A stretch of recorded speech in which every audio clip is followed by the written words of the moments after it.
Hey guys, welcome back to Friday Night Lights movie review. It is me, your girl Marielle. We already know what I'm gonna ask, so please like, comment, and subscribe to this video, to this channel. Become a part of the fam. Don't forget to share with your friends, with your family, and follow me on my other social media accounts, Instagram, Twitter, and Facebook. All of those links will be in the description bar below. I do thank you for sticking with me with all the content that I've been putting out. I really appreciate you guys for helping me grow my channel. I love you guys. So today, I know I said I was going to review the Hulu movie Run, but I came across this gem that I think it's a gem anyway. It's an Amazon original called Sound of Metal, starring Riz Ahmed and Olivia Cook. Now, Riz Ahmed is also credited as an executive producer on this movie. So that's what we're going to be talking about today. So as usual, I'm going to talk about the positives and the negatives. And at the end, I'm just going to, wrap it up with the reaction and give us the 5 stars and see what if it's gonna get 5 stars or if it's not gonna get 5 stars, So that's what we're gonna be doing. So let me just get started by saying this will be a spoiler alert review. I do apologize, but it's going to be a spoiler alert review. So just keep that in mind. You can always pause it right now. Go check it out on Amazon. Tell me what you think. Hurry it back up. Like the video, talk about it in the comments, and let's just see what we are going to think about it. Also, please leave me comments. Tell me what you think I should be watching, what movies, what TV shows. Let's talk about it so we can get these reviews out and we can get great content. You scratch my back, I will scratch yours, right? So anyway, let's just get into it.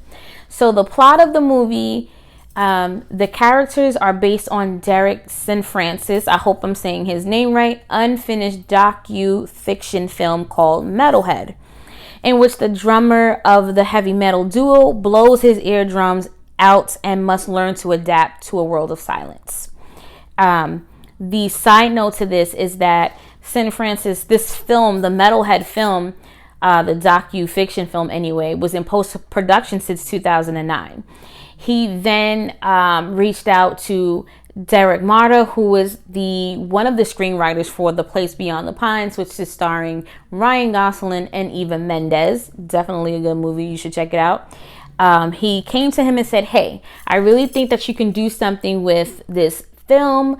I'm putting on my trust in you. And then fast forward, Darius Marder makes his directorial debut with this movie, Sound of Metal. As far as his directorial debut, we'll talk about that at the end. What I think, was this a smart move for him to just start off with this? So let's get into these positives, shall we? So before we do the positives, let me just give you a little bit development of each character. So the movie really just circles around Riz Ahmed, who plays Ruben, and Olivia Cook, who plays Lou. Now, they are in a band together, a duo band together, and in the midst of it, like I described, it doesn't just happen to him right away. Him going deaf, he notices sometimes everything sounds muffled, but then it comes right back in clear, and one day it just didn't, and he freaked out like any of us would freak out. So Ruben, who is a recovering heroin addict, and Lou, who is a recovering self-harmer. So in their relationship, they crave each other, they feed off each other of the success of them not being those people they were in the past anymore. So that's pretty much the development of these characters. The movie is really just surrounding them. And then at one point in the movie, you don't see Lou anymore as much. It's just really, the movie was really carried by Riz Ahmed, Ruben.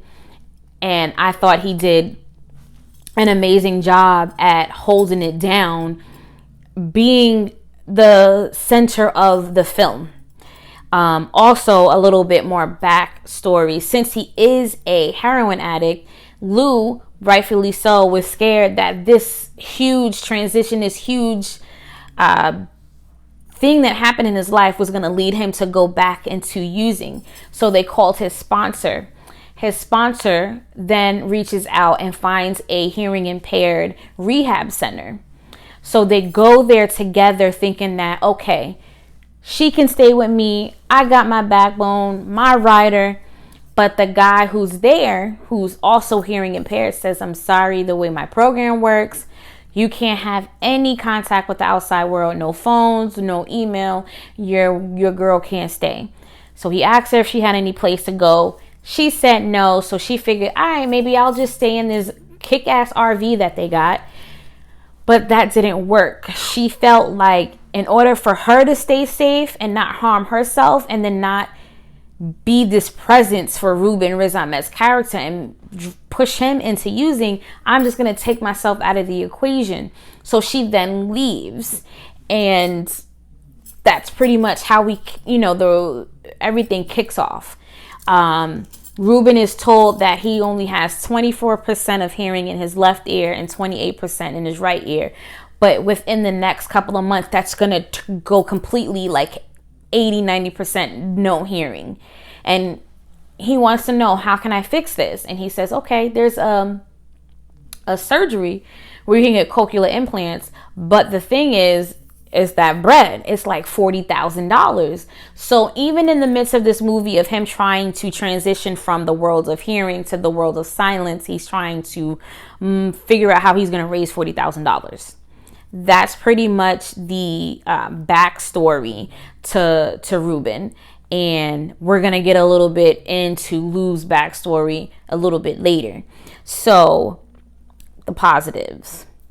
The positives is that Riz Ahmed's performance, being the character who's carrying this film, he did great. He did absolutely great. There's a scene in this movie that stands out to me the most. Actually, it's two, but this is the top one. When Lou is leaving and she's like, I'm not leaving you. I'm just leaving the situation because I don't want to lose you. I don't want to lose you to the man you were in your past. I want this guy, this Ruben, to be here when I get back. And the only way we're going to do it is if I take myself out of the equation. Because if you hurt yourself, I'm going to hurt myself. Which is where I talk about that type of intense love that they have. And we all know it's low-key based on the fact that they both were sober.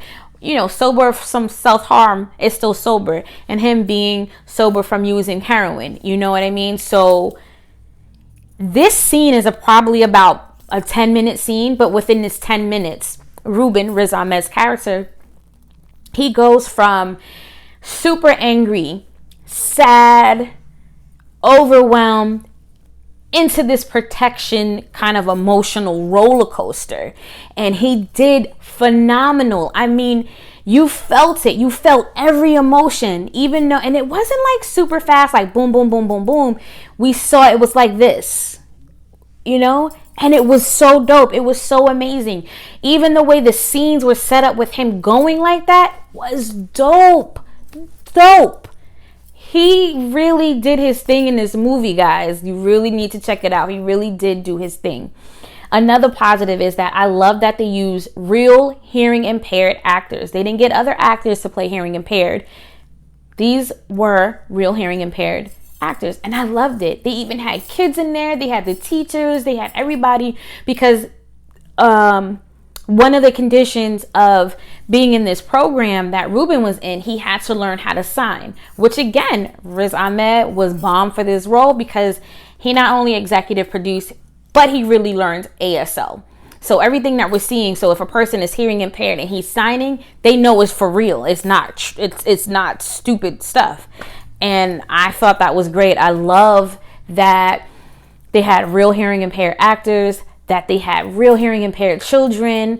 I like the interactions. There's a scene where he's still freaking out a little bit, but then this little boy is freaking out and he takes him and he goes to the little playground, and the little boy puts his hands on the slides and then put his head down to feel that vibration, to give him a sense that he's hearing, that he's part of this hearing world.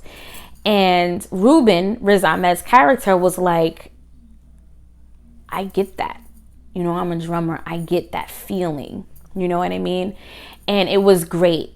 I also loved how it took us with Ruben's character knowing that probably music saved his life. And so this big change is saying, how am I supposed to survive if I don't have the two things that help me survive? I don't have Lou, Olivia Cooke's character, and I don't have the music. Now I'm in this world that I know nothing about. It was amazing, guys. I think it was so good. I think that he got to the point where he knows he can't hear it, right? But he knows that he can't, it's still there. He knows that savior is still there, you know? And he brought it to these kids, which was great. Another thing is, I love that it wasn't this fairy tale love story, right, guys? Like, we know something happens to the main character. He goes through this transition, then he gets his chick back, and then it's roses and butterflies and everybody's happy. It does not happen like that. I'm not going to tell you what the end is because I'm already spoiling it, but I love that it wasn't a fairy tale ending. One part I will tell you guys. You can tell. You know, you just already know. You can tell that there's a change within the both of them. Here comes Lou's backstory. So Lou, like we said, was a self-harmer. We come to find out that her parents got divorced. Her mother took her from her father, and then her mother committed suicide. And then, you know, obviously as a little girl, as a little human, you go through these weird things, and she started cutting herself to deal with the pain. I know what that feels like. So I really identified with her character. I really like how they developed her character, and it didn't overshadow what the movie was about. And her presence as a character was felt. And I thought that was great. So I just really like the functionality of this movie. Everything made sense to me. Like within like Twilight or certain other movies, there's this color that somebody picks and it's just really pale and it's blues and these light pale greens. Like that's like a thing to do, and they didn't do that. So even in the midst of these little down periods, you didn't see like this weird warp transition of colors in the scenes. The cinematography and how they did everything, they made it bright when it needed to be bright. They made it loud when it needed to be loud. I loved it. I love that. So let's talk about the negatives. So it may not be a negative to you guys, but it's a negative to me. I was never been a fan of super loud, screaming at the top of your lungs, heavy metal music. I love heavy metal, but just not that. So the first like 5 to 6 minutes, and I know it's to give us the general thing, I had to mute it. That was just me. I had to mute it, so that's my negative. Another negative is the continuity with the cochlear implants. So Ruben goes to get the cochlear implant. He's in the hospital for one day. He goes back. They tell him to get used to it, and then he all of a sudden lands in Paris. No checking, no fixing frequencies, and nothing. So the continuity there was a negative for me. I think because they were doing so much with the characters and the scenes were great. They could have just slipped that in there. The final negative I will say is the end.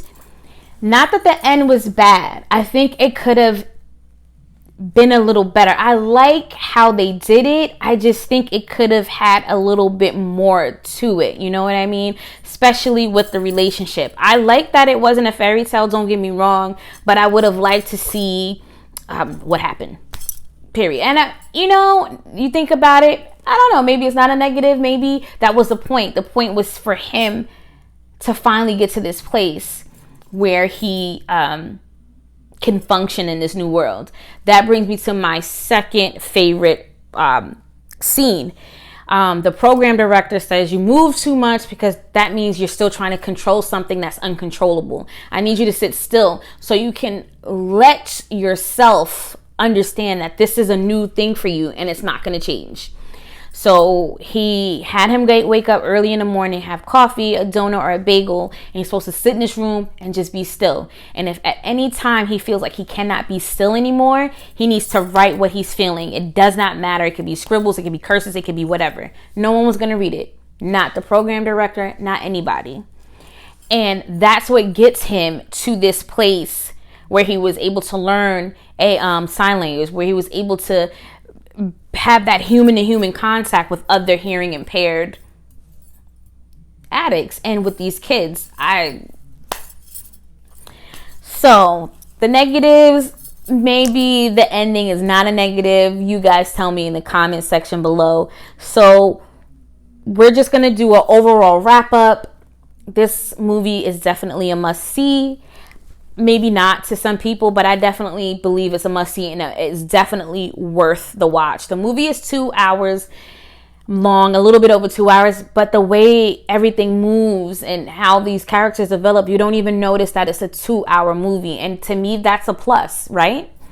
Darius Marder, great directorial debut. I think this was an amazing choice for him to put his stamp, put his foot in the paint on directing. It was great. I think Derek St. Francis put trust in the right person, and kudos to the both of them. Kudos to the characters, kudos to everything. The movie was great. So out of 5 stars, I'm going to give it a 4.5. I say 4.5 because the continuity and then the kind of the loudness, I just needed to mute it, but that's just me. So I'm sorry, you guys. I know I said I was going to do Run, but I did this, and I think it was worth me skipping out on Run. I believe I'm going to try to squeeze in 2 guys midweek TV show reviews. I want to do a reaction and a review to Grownish season finale for their season 3, and then we're going to talk about episode 3 for the Falcon and the Winter Soldier. So guys, look out for that double feature. You know, your girl's trying to do big things. You know what I mean? So you guys, I thank you again for always tuning in with me, always taking this ride with me. Don't forget, become part of the family. You know what I mean? Join us. Join me. Hit me up on my social medias. Follow for a follow. I support everyone. Please support me. And I love you guys. And I will see you for that double feature for the TV show midweek review. And I love you guys, and I'm out.